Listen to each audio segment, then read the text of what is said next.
राक्षस जैसे ही रानी की ओर देखा तो महाराज मोहित हो गया। मोहित हो गया है, कहने लगा है कितनी सुंदर लग रही है, इसके साथ में मुझे कुछ ना कुछ करना पड़ेगा। आज दुर्मिलक नाम का राक्षस आया और महाराज इतनी तेज प्रकट आंधी कर दी। आज रानी के साथ में जो सखियां थी वो बिछुड़ जाती है। रानी आज उस उपवन में अकेली है, घबराने लगी है। लिखा है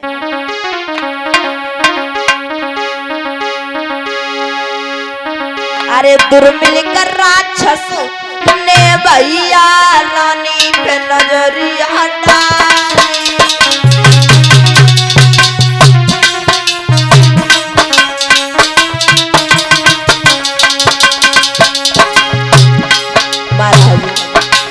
ए दुर्मिलक राक्षस ने भैया रानी पे नजरिया डाली।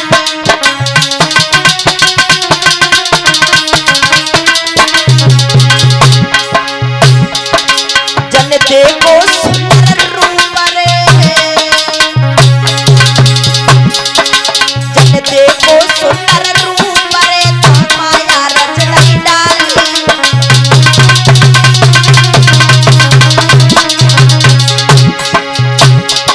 महाराज ढूंढला बन में आइयो है, उपवन दो हिलाए पाथरानी के आइयो।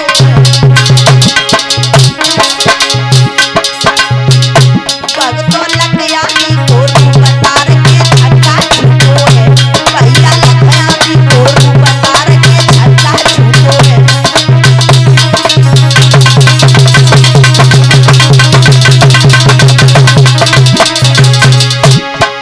झंडा छूटो है नारी के, झंडा छूटो है नारी के, झंडा छूटो।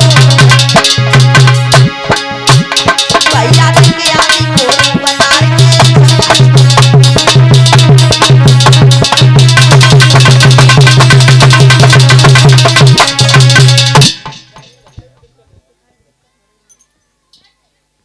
महाराज जैसे ही दुर्मिलक नाम का राक्षस रानी के पास में आया, उसी समय महाराज आंधी प्रकट कर दी है। और मेरे श्रोता बंधु, आज वो दुर्मिलक नाम के राक्षस ने राजा उग्रसेन का वेश धारण किया और पवन रेखा के पास में पहुंचा।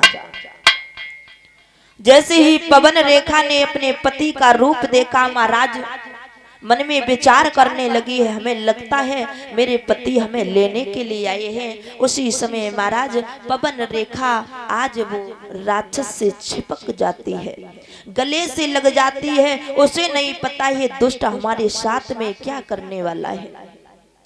महाराज आज वो राक्षस ने जैसे ही उग्रसेन का वेश धारण किया, महाराज आज वो रानी से बोला है, रानी आज इस बाग में कितना सुंदर मौसम है, क्यों ना हम तुम्हारे साथ में विहार करें।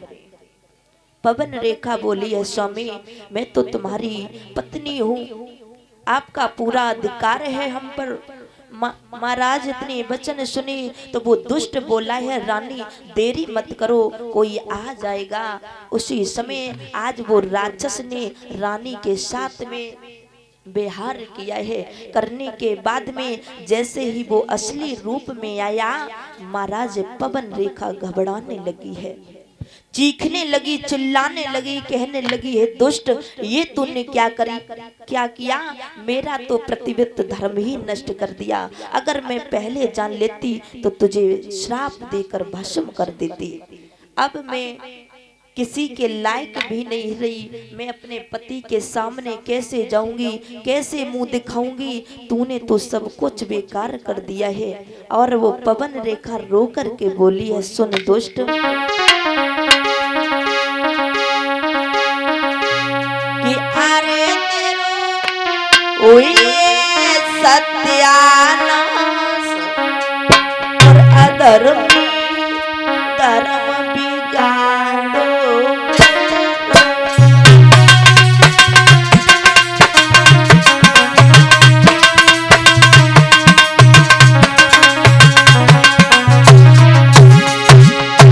आज रेखा रोकर बोली है, दुष्ट तूने मेरे साथ में अच्छा नहीं किया। अगर मैं जान लेती तो तुझे जाने क्या कर देती। अरे तेरो हुई सत्यानाश, अधर्मी धर्म बिगाड़ो।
महाराज पवन रेखा उस उपवन में रोने लगी है। वहां पर कोई भी नहीं है।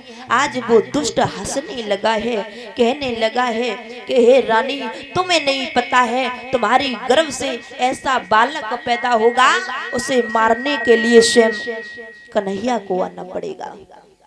महाराज रानी पवन रेखा कहने लगी है, दुष्ट तेरा जैसा राक्षस ही पैदा होगा।